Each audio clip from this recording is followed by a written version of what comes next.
بھی آپ کو علم غیب نہیں ہے، آپ نہیں جانتے ما احدثوا بعدک، انہوں نے آپ کے دین میں کیا تبدیلی کی۔ اللہ کے نبی صلی اللہ علیہ وسلم فرمائیں گے سحقن سحقن سحقن لمن غیر بعدی، جنہوں نے میرے دین کو بدل ڈالا آج میری آنکھوں سے دور کر دیا جائے۔ بھائی کہتے ہیں کہ رسول اللہ صلی اللہ علیہ وسلم طائف کے میدان میں گئے اور وہاں کفار نے آپ پر پتھر برسائے۔ پتھر برسانے کے بعد پھر اللہ نے جبرائیل علیہ السلام کو بھیجا ان بستیوں کو تباہ کرنے کے لیے، اور آپ نے کہا ان کو تباہ نہ کرو، مجھے اللہ سے امید ہے کہ یہ نہ صحیح ان کی آل اولاد ضرور میرا کلمہ پڑے گی۔ تو نبی کو علم غیب تھا تبھی تو آپ نے کہا۔ بڑا پیارا سوال ہے، اب ذرا غور کیجئے۔ اللہ کے نبی صلی اللہ علیہ وسلم مکے سے نکل کے طائف گئے تبلیغ کرنے کے لیے، کیوں؟ کیونکہ آپ مکے والوں سے نا امید ہو چکے تھے کہ کتنے عرصے سے ان کو تبلیغ کر رہا ہوں، یہ لوگ مسلمان نہیں ہوتے، ہو سکتا ہے کہ طائف والے کلمہ پڑھ لیں۔ آپ طائف والے سرداروں کے پاس گئے، ان کے سامنے قولوا لا الہ الا اللہ کی دعوت رکھی، اور دعوت رکھنے کے بعد پھر اللہ کے نبی صلی اللہ علیہ وسلم نے دو آپشن حدیث میں آتا ان کے سامنے رکھے۔ پہلی بات کہ تم میری اس دعوت کو قبول کر لو، تملک العرب والعجم، عرب و عجم کے مالک بن جاؤ گے، اور اگر تم میری اس دعوت کو قبول نہیں کرتے تو میری اس دعوت کے راز کو چھپائے رکھنا، میری اس بات کو لیک آؤٹ نہ کرنا، چھپائے رکھنا۔ تم نہیں مانتے نہ مانو، میں واپس لوٹ جاؤں گا، اور میری اس بات کو چھپائے رکھنا۔ ان کفار نے نہ تو اللہ کے نبی صلی اللہ علیہ وسلم کی بات کو مانا اور نہ آپ کے راز کو چھپایا، بلکہ اوباش گنڈوں کو آپ کے پیچھے لگایا، انہوں نے پتھر مارے، اور یہاں تک کہ اللہ کے نبی صلی اللہ علیہ وسلم گر گئے۔ جب آپ کو ہوش آئی، خون آپ کا نکلا ہوا، آپ کے پاس جبرائیل پہنچ چکے اور کہہ رہے ہیں اے اللہ کے نبی، یہ پہاڑوں کا فرشتہ ہے، اگر اجازت دو ان دو پہاڑوں کو اٹھائیں اور طائف والوں کو مسل کے رکھ دیں۔ رسول اللہ صلی اللہ علیہ وسلم نے فرمایا نہیں، مجھے امید ہے، یہ نہ صحیح انہوں نے تو پتھر مارے ہیں، یہ نہ صحیح مجھے اللہ پر امید ہے کہ ان کی آنے والی نسلیں ضرور کلمہ پڑھیں گی۔ آپ کو علم غیب نہیں، آپ نے اللہ پر امید کر کے یہ بات کہی۔ اگر علم غیب ہوتا تو مکہ چھوڑ کے طائف آتے ہی کیوں؟ یہاں تو پتھر پڑے۔ آپ آئے تھے اس لیے کہ لوگوں کو اسلام کی طرف قائل کریں گے، اور انہوں نے جوابی طور پہ پتھر مارے۔ رہا وہ واقعہ کہ اللہ کے نبی صلی اللہ علیہ وسلم کی ایک کندھے پہ حضرت حسن تھے اور ایک پہ حسین تھے، تو پہلی بات یہ کسی صحیح حدیث کے اندر موجود نہیں ہے۔ کسی صحیح حدیث میں ہمیں حدیث لا کے دے دیجئے کہ بخاری میں ہے، مسلم میں ہے، ابو داؤد میں ہے، ترمذی میں ہے، کسی ایک حدیث میں ہمیں حوالہ دے دیجئے، ہم ماننے کے لیے تیار۔ نمبر دو حضرت حسین کے کربلا کے واقعے کو پیش کرتے ہیں کہ اللہ کے نبی تو پہلے ہی کہہ دیا تھا کہ یہ وہاں پر مارے جائیں گے۔ حضرت حسین خود جب کربلا میں پہنچے تو دیکھا کوفی تلواریں لے کے سامنے کھڑے ہیں، تو حضرت حسین نے کہا، جس کو شیخ مفید نے اپنی کتاب الارشاد کے اندر نقل کیا ہے کہ مجھے تم نے بلایا تھا، اگر تم میرا ساتھ دینے کے لیے تیار نہیں تو میں واپس مدینے چلا جاتا ہوں۔ اگر امام صاحب کو علم غیب ہوتا تو وہاں کیوں کہتے مجھے تم نے بلایا تھا، میری مدد نہیں کرتے تو مجھے واپس جانے دو۔ دوسری شرط پیش کی، مجھے کفار کی سرحدوں پہ جانے دو۔ تیسری شرط، مجھے یزید کے پاس جانے دو۔ اگر حضرت حسین کو علم غیب ہوتا تو مکے سے چلتے ہی کیوں؟ آئیے اب غیب کی طرف چلتے ہیں، اور غیب کی چند قسمیں میں آپ کے سامنے پڑھوں۔ جواہر الکلام سے لے کے نہج الکلام تک جتنی علم الکلام کی کتابیں، اس میں غیب کی 3 تعریفیں لکھی کہ غیب 3 چیزوں سے ظاہر ہوتا ہے۔ 3 چیزیں ہیں غیب کی، کون سی؟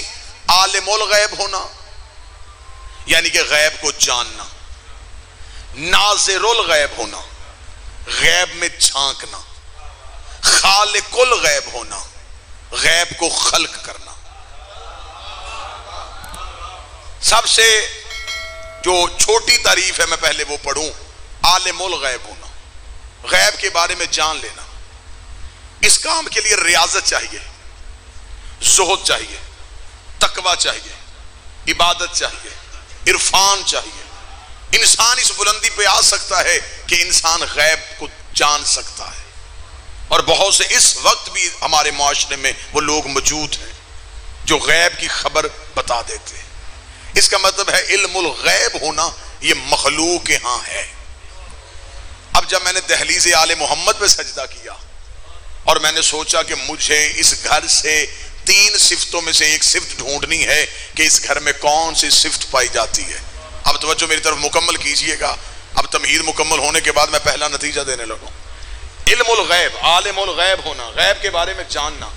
جب ہم نے آل محمد کی دہلیز پہ سجدہ کیا کہ سب سے پہلی چیز ہم آل محمد کی دہلیز سے دیکھیں کہ عالم الغیب ہونا اس گھر میں ہے یا نہیں ہے.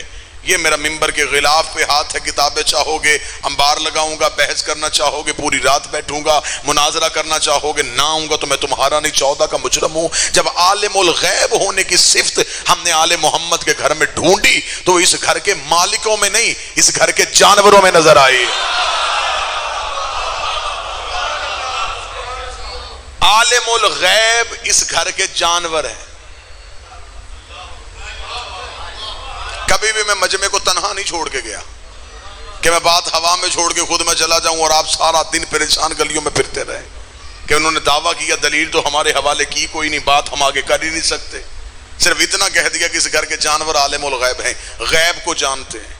اب میں کتاب کا حوالہ اتنا آسان دینے لگا ہوں, میں مشکل کتاب دوں گا, آپ صبح ڈھونڈ نکلیں گے, کہیں سے ملے گی کہیں سے نہیں ملے گی. میں مورخ کا نام بتاؤں گا, آپ کہیں حوالہ دیں گے, کوئی بندہ ٹال دے گا کہ یہ مورخ مضبوط نہیں تھا. میں راوی بتاؤں گا, وہ کہیں گے راوی مستند نہیں تھا. آپ اپنے گھر میں جائیں گے, جو بچہ جب بچی اسکول جاتے ہیں اس کے اسکول کا بیگ کھولیے گا, اسلامیات کی کتاب نکالیے گا, اس میں فتح مکہ کا چیپٹر لکھا ہوا ہے, سلیبس کی کتابوں میں ہے, لٹریچر میں ہے. آپ وہ فتح مکہ کا مضمون نکالیے گا, اس میں لکھا ہے جب رسول ہجرت کر کے مکہ سے مدینہ پہنچے ہر صحابی کی خواہش تھی نبی میرے گھر رکیں, نبی میرے گھر رکیں, نبی میرے گھر رکیں. امیدوار زیادہ تھے. نبی نے اپنی اونٹنی قصوہ کی مہار کو چھوڑ دیا کہ جہاں جا کے یہ اونٹنی بیٹھے گی میں اس گھر کا مہمان ہو جاؤں گا. وہ بیٹھی آ کے حضرت ابو ایوب انصاری کے دروازے پہ.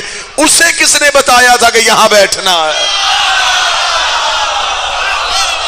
اس اونٹنی کو کس نے بتایا تھا کہ یہاں بیٹھنا, جو ہاتھ نہیں اٹھا. اب اس سے داد لینے کے لیے میں جملہ پڑھنے لگا ہوں. اس میں بڑی بہترین بحث کی ہے حضرت مولانا شبلی نعمانی نے, میرے اہل سنت بھائیوں کے عالم دین ہے. انہوں نے لکھا کہ یہ اونٹنی اس لیے سمجھ گئی تھی, اس لیے کہ اس اونٹنی قصوہ پہ نبی بیٹھا کرتے تھے. نبی کے بیٹھنے کی وجہ سے یہ نبوت کے مزاج کو سمجھ گئی تھی, یہ نبی کے طریقے کو سمجھ گئی تھی. کاش شبلی نعمانی زندہ ہوتا تو میں اس کے سامنے جا کے پوچھتا کہ جس اونٹنی پہ تھوڑی دیر کے لیے محمد بیٹھے وہ نبی کا مزاج سمجھ لیتی ہے, اور جو نبی کے شانوں پہ سوار ہوتے.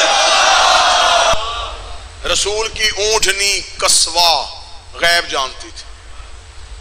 حسین کا گھوڑا مرتجز غیب جانتی. اب میرے پاس کیونکہ ممبر پہ آپ کو سمجھانے کے لیے میرے پاس لفظ نہیں, اس لیے میں لفظ گھوڑا استعمال کر رہا ہوں, ورنہ ہمیشہ چیزوں کو نسبت معتبر کر دیتی. میں بات آسان کروں گا, یہ جہاں میں بیٹھا ہوا ہوں یہ میز ہے, لیکن اس وقت امام بارگاہ میں یہ ممبر ہے. اسے ابھی اس امام بارگاہ کے دروازے سے باہر لے کے جائیں گے یہ پھر میز ہو جائے گا, جو ہی بارگاہ کے اندر آئے گا تو پھر ممبر ہو جائے گا. یہاں اس پہ پاؤں رکھنے کی اجازت ہی نہیں. ساخت نہیں بدلی, میٹیریل نہیں بدلا, نسبت بدلی ہے. اسے غسل نہیں دیا گیا, اسے پاک نہیں کیا گیا, اس پہ بیٹھ کے قرآن نہیں پڑھا گیا, صرف دروازے کے اندر آیا. آپ نے نارووال مارکیٹ سے جا کے کپڑا خریدا, کپڑا شاپر بیگ میں لے کے آئے, تب تک کپڑا تھا. گھر میں آگے یا باس لکھ کے چھت پہ لگایا, اسی کے نیچے بیٹھ کے بیٹے مانگے.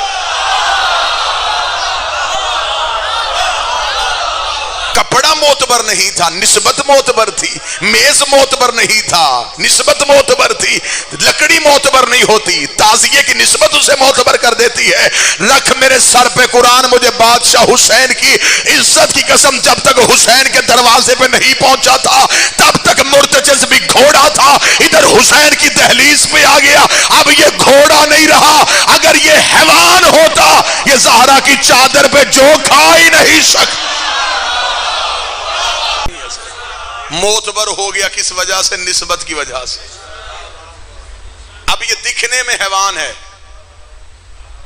حقیقت میں نہیں. اب جو بندہ ذہنی طور پہ حاضر بیٹھا وہ اگلے جملے کا لطف لے گا. کربلا میں حسین کا مرتجز نظر حیوان آ رہا تھا, حقیقت میں حیوان نہیں تھا. اور جو سامنے 9 لاکھ کھڑے تھے نظر انسان آ رہے تھے.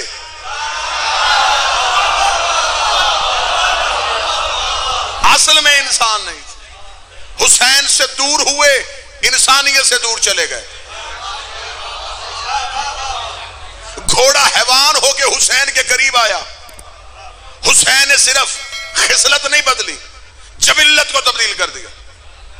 دکھنے میں گھوڑا تھا، کھڑا علیہ السلام کے درمیان تھا. حسین نے اسے اتنا معتبر کر دیا ہے کہ آج بھی اس گھوڑے کی شبیہ لے کے ہم بازار میں آتے ہیں، وہ آگے چلتا ہے، سید پیچھے چلتے. نسبت نے معتبر کیا. اس کا مطلب ہے کہ نسبتیں معتبر کر دیتی ہیں. حسین کا مرتجز غیب جانتا تھا. کتنے باتیں ایسی ہیں جو 10 محرم کو، کتنے مکالمے ایسے ہیں جو حسین اور حسین کی سواری کے درمیان ہوئے. عباس کا گھوڑا غیب جانتا ہے، رسول کی اونٹنی غیب جانتی ہے. کتابوں میں لکھا ہوا ہے کہ جب حضرت عبد المطلب کے اونٹ پکڑے تھے ابرہہ نے، یہ بات بھی سلیبس کی کتابوں میں لکھی ہوئی.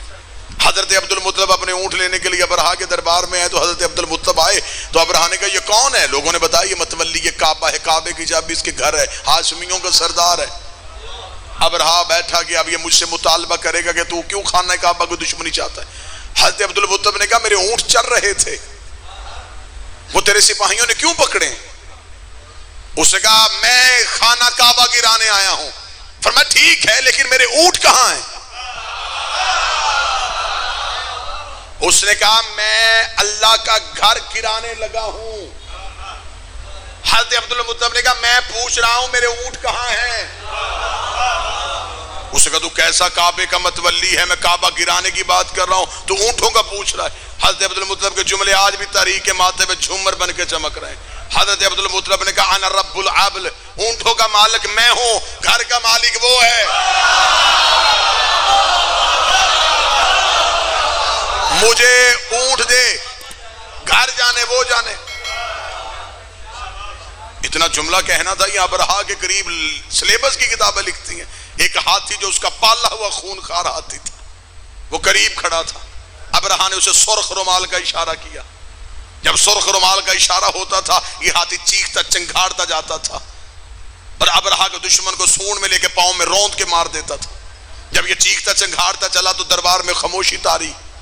متولی یہ کعبہ قتل ہونے لگا ہے، رئیس مکہ قتل ہونے لگا ہے، ہاشمیوں کا سردار قتل ہونے لگا ہے. لوگوں کی سانسیں خشک ہو رہی تھی. عبد المطلب نے خونخوار ہاتھی کو بھاگتے ہوئے آتے دیکھا. عبد المطلب نے طریق کہہ دی، ایک لمحے کے لیے پاؤں کی جنبش بھی نہیں چھوڑی، کیونکہ قرار خاندان تھا، فرار خاندان تو تھا ہی نہیں. حضرت عبد المطلب نے اپنے پاؤں کی جنبش کو بھی نہ چھوڑا. اب کتابیں لکھتی ہیں، جتنی کتابیں اہل سنت کے سب میں یہ ریفرنس موجود ہے. سلیبس کی کتابوں میں لکھا ہوا ہے کہ ابرہہ کا ہاتھی آیا، بجائے حملہ کرنے کے حضرت عبد المطلب کے قدموں پہ اپنی پیشانی کو رکھ کے رگڑنا شروع کر دیا. جب ہم نے علماء سے پوچھا اس حیوان کو کیا ہوا تھا، یہ تو کافر کا ہاتھی تھا، اس نے عبد المطلب کی تعظیم کیوں کی؟ انہوں نے کہا اصل میں اسے حضرت عبد المطلب کی پیشانی میں نبی کا نور نظر آ گیا تھا، نبی کا نور نظر آ گیا تھا، نبی کا نور نظر آ گیا تھا. کتنا بہتر تھا وہ ہاتھی، اسے پتا تھا محمد بشر نہیں ہوتا، محمد نور ہوتا.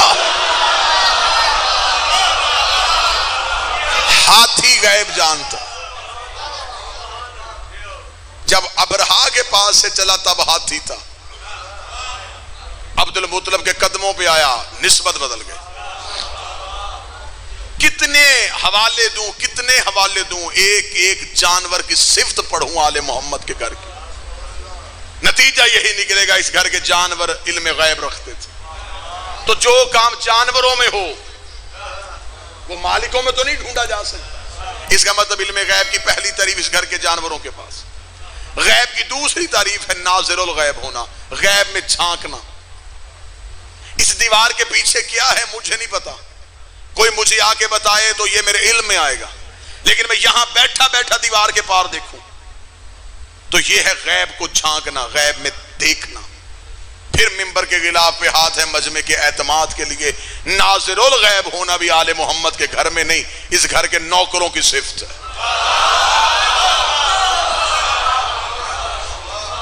اس گھر کے نوکر غیب میں دیکھتے ہیں، غیب میں جھانکتے ہیں. اور سب کہتے ہیں یا رسول اللہ کہ ایک سمت بنایا کعبے کو، ایک سمت مدینہ رکھا ہے.